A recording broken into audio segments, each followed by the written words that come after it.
له پاکستانی ځواکونو سره د افغان ځواکونو جګړه افغان ځواکونو ته د تیارسي حالت امر شوی. په سپین بولدک کې پر هستوګنو سیمو د پاکستانی پوځ له بریدونو وروسته چې په پایله کې 9 تنه افغانان وژل شوي او تر 500 ډیر نور ټپیان شول. د پوځ وزارت د ځوابي برید لپاره افغان ځواکونو ته د تیارسي امر کړی دی.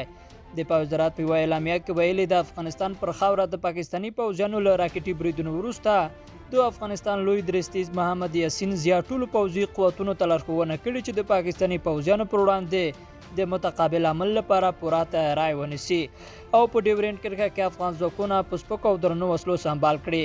د دفاع وزارت ویاند روح الله احمدزی وایي چې په سپین بولدک ولسوالۍ کې د پاکستانی ځواکونو په بریدونو کې د یو ماشوم په ګډون 9 ملکیان وژل شوي او 50 تنه نور ټپیان دي.